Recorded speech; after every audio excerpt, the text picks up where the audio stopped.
You're welcome to Mailbox, and we bring you questions from all over the world. And I remain Wale, and with me is Addition.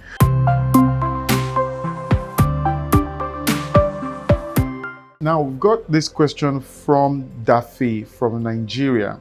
It says, my wife earns a lot more than I do, but she really contributes to our home financially. I handle most of the bills while she holds on to her money. Anytime I bring it up, she says I'm the man and should provide. How do I address this? My wife earns a lot of money than I do, but she really contributes to her. Okay, so you handle she handles most of the bill, or you handle most of the bill. She keeps her money. Entire, she said, I think you guys need to discuss it. You need to address it. So, okay, hold on first. So, this title of responsibility in a home, the society has shifted it on a man. What I personally don't think it should be. You know, everybody just needs to be responsible in the home, depending on how the pocket looks like. Because sometimes, yes, in as much as you don't want it to be like, oh, it's just one party that is taking up the responsibility. Then again, the other party too need to come to terms that responsibility in a home is a joint effort. So by the time you now say, oh, because it's the man, and you earn a lot, and you can actually make life a bit more easy for this person, I think it would just be okay if you guys can sit together and see how you can balance up this equation. Because I'm sure there was one of the questions I will ask one of these days where we address the issue of keeping the joint pocket and then having to do with, so even keeping the joint pocket, the person that has the higher contribution or has the higher inflow must have the higher contribution. The more you have, the more you're expected to give. And in a home, if you see the blessing of giving as a blessing from God, the attitude of giving to the family too, you will see it as you've been given that responsibility so that you can spread. Whenever God blesses you with anything, whether money, resources, or anything,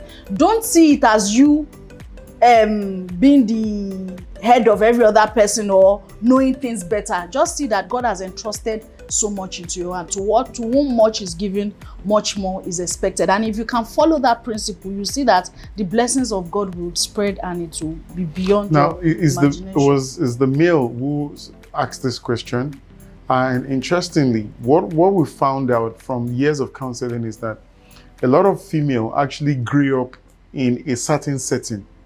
Now, most of them who grew up in a certain setting or certain way pattern of being raised, they have a fixed ideology as to how a home should be run. If a woman feels very strongly that, you know, all the monies that she makes must be hers, it's always difficult because she must have harbored those things for years ahead. Now, there is also the concept of love. There is no love without giving. And people sometimes need to be weaned from those kind of ideologies. In fact, one of the things that causes so many women to have resentment towards their spouse is that, you know, they abuse, they call it, I'm helping him, not helping us. You know, so again, you find some of these conversations when a woman who has not accepted that they have left to cleave to their husband, a woman who doesn't believe that they have left to cleave, will behave in a certain way. And so you can't advise those people except the Holy Spirit helps them.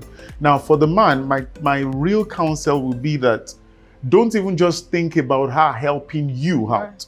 It is that you are trying as much as possible for her to see the concept of love in the context of giving, not just to you, because if she's not giving to you, there's a tendency that she's also frugal to so many other people. Now, children pick up on some of these things. By extension, is hereditary.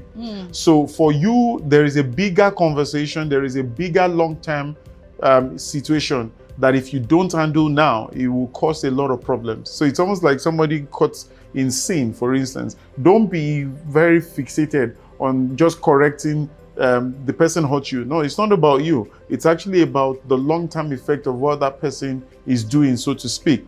So my real counsel is that, again, God, if you, for instance, take up that responsibility, you can have 12 times more than she has. And then you'll be able to do all of those things. But if you're relying on her to help you out, and you are having resentment in that thing will be a vicious circle and it will keep going. In fact, this is one of the reasons why some of the men, all right, they live up to their standard, they live up to that standard, and then they start to misbehave because they're trying to pay back that, you didn't help me when you were supposed to help me. Now is my turn to behave that way. So it's not that vicious circle. It's the fact that fundamentally everybody needs to come correct in this particular situation, and it's not a one-size thing. I hope that has helped you. All right, Dafe from Nigeria. Right.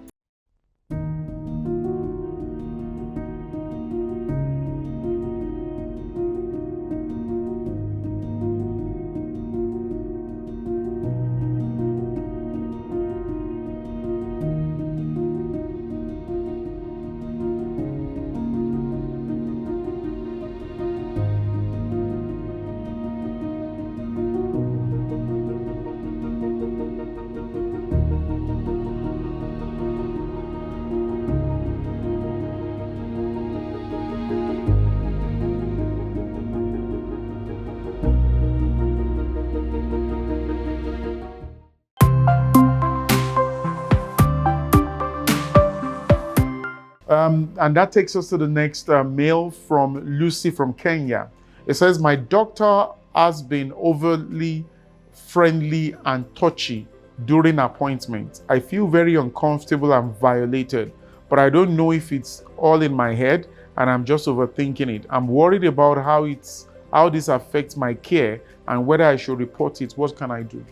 You're actually using a strong word here, and professionally it might really affect this person you're talking about. So, but if you are strong about what you feel, because of course a woman would know if somebody is, you said friendly is okay, but the touchy part is the questionable part. I'm sure you know the extent of which what touchy means for you. So I think you should actually speak up to actually probably some people. So there's some other part of the world that you have to get a second you have opinion. to understand, yes, how they react. So it took me a while for me to actually know that Ghanaian men are touchy. It took me a while to understand that South African men are very liberal. So you must actually understand, if you are Lucy and you are Kenya, so it's possible that she's Lucy Nigeria and the doctor is, yes. Okay. So those times, so take for example, I'm sure our Ghanaian audience would understand what I'm saying. When a Ghanaian man is talking to you, he touches you at every instance. Like he's talking and he's doing like this, he's talking and you're a Nigerian woman that you are used to everybody maintaining every distance. Just stay where you are and let me stay where you are. And you are talking to somebody that every of the thing he's doing is he touches you, he talks to you in a certain way, and you are wondering that what is going on here. You might miss the conversation and pay attention to the touching, and you're saying this guy keeps touching me, but the touching is just irrelevant. So, but you know the extent at which, because it's a medical appointment, so it's possible that they're even doing some kind of checks and it's going beyond boundaries. So you can explain to you how far that, and for you to actually send it as a complaint, I'm sure is something that you're really not comfortable with. So I think you should speak up. So for some people that crosses line sometimes, if your silence sometimes is a consent, like you're consenting to the person's move. So each time the person touches you in a kind of way that you don't like, or that I think is going overboard, and you smile about it, it means that you're accepting it. The next time the person will go far and beyond. So, but each time he does it and you make him know that, what did you just do? I don't like that, stop it. Because professionally, certificate is at stake. In fact, he knows that if you speak out about this thing, that's the end for the career. So he might adjust. So I want to advise you that if you've not spoken to this person about it, I think you should come out and address it with him. But if he, I don't know how much medical check you have to do in a month or a week. You have to keep going back. That you're always going. I don't know how often. If it's a one-off, but if it's a place that you know that you have to be going frequently. If you've told him severally and he's still misbehaving, I think it would be right for you. No, but I mean, naturally, I think the first point of call might be to actually ask for another opinion, a medical opinion, which is a female who will be present during that examination or whatever it is. Or you can expressly actually ask for, a woman to be present when that examination is taking place. That way, it becomes easier for you to judge, whether you are overthinking the conversation or it's the right process. I mean, there was a time, I think, my wife had a very evasive procedure, but prior to the time, she was told the process of what's going to happen. This will be uncomfortable, this will be this will be that, and she knew the extent. And a typical doctor will say to you prior to the examination what you would experience, that this thing is going to be almost invasive, into your privacy, so to speak, and then it would explain all of that. If that has been said to you, or you also go online to find out how uncomfortable that is, so that it doesn't feel like you're over processing things and stuff. So that way it's easier for you to judge, but you must get a second opinion, because your speaking up can actually make him lose his license. Right. And if it's invalidated, you have actually opened up a door for somebody to lose their means of livelihood. Right. So just get a second opinion about if you think you're overthinking it. Maybe it's possible, maybe not, but I think you should get a second opinion. Wow.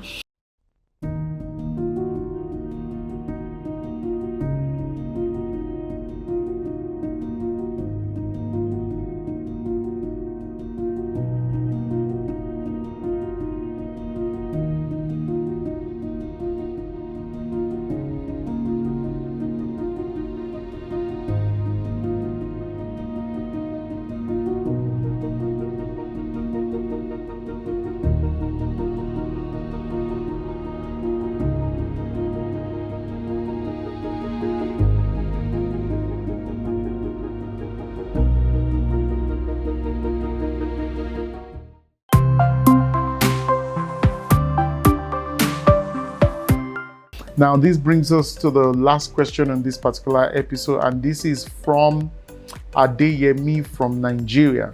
It says, I overheard my boyfriend's family talking badly about me, and it really hurts. So what hurt even more is that he didn't stand up for me. I feel disrespected and unsure of where I stand in his life now. Should I confront him about it or just let it go? Yeah, okay, so Adeyemi, so your boyfriend not responding or not having a reaction or standing up for you might also have another matured undertone for him, because of course whoever the most number one person he has a business with is you, right? So when issues comes like this, when it has to do with a third party, it's sometimes playing the defensive might actually be out of the question, because it looks like even you are second guessing the conversation. But when people are having conversation sometimes and you don't even have a stand and you're just looking at them, it's you, it could be him trying to be matured about the whole thing. You know what, I'm not going to argue with these people, let them just have an opinion. Let me just leave this place already.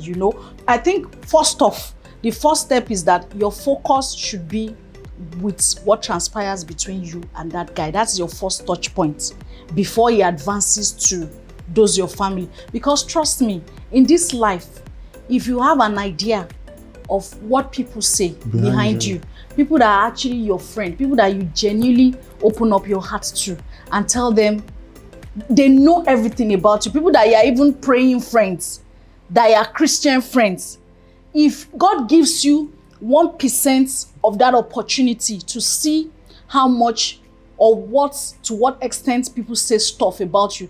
Sometimes it's not even so much about the serious stuff. It could even be something that is as small as, and then the person just laughs about it. It will hurt you. So being hurt about what people say behind you, I think you should build yourself with the help of God and the help of the Holy Spirit so much more that those things will not control how you react to people.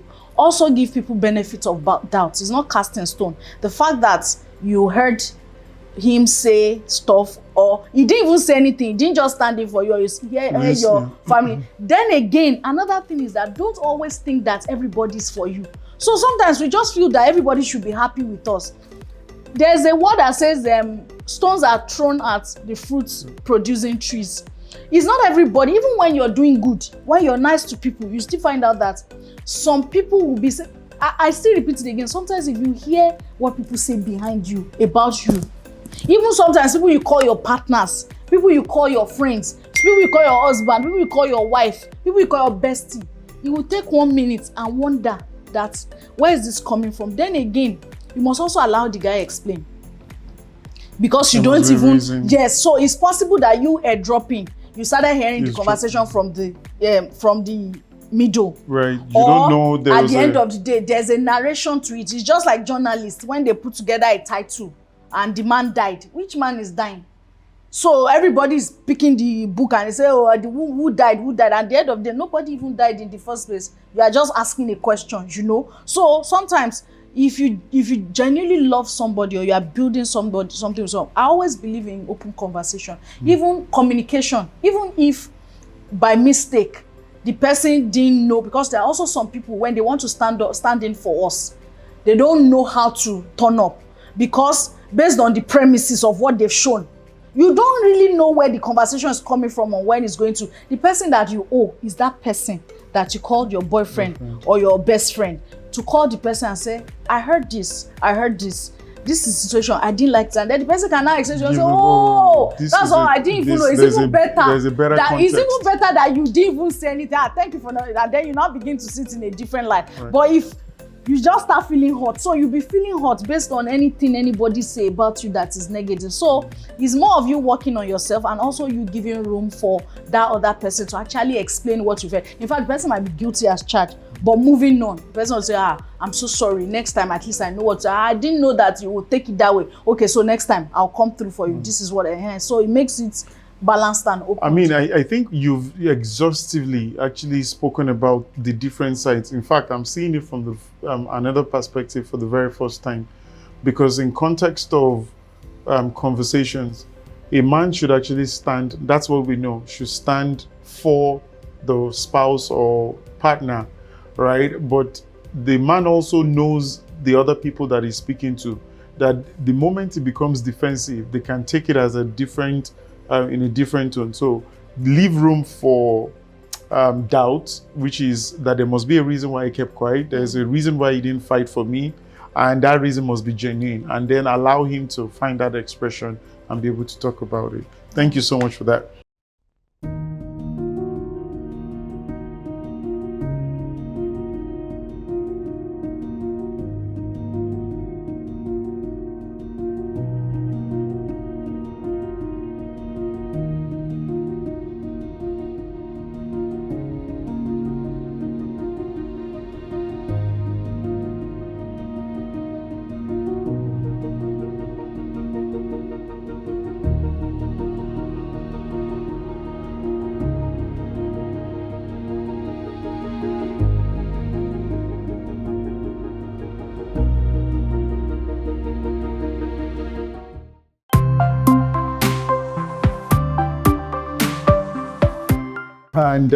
And this brings us to the end of this particular episode on the Mailbox.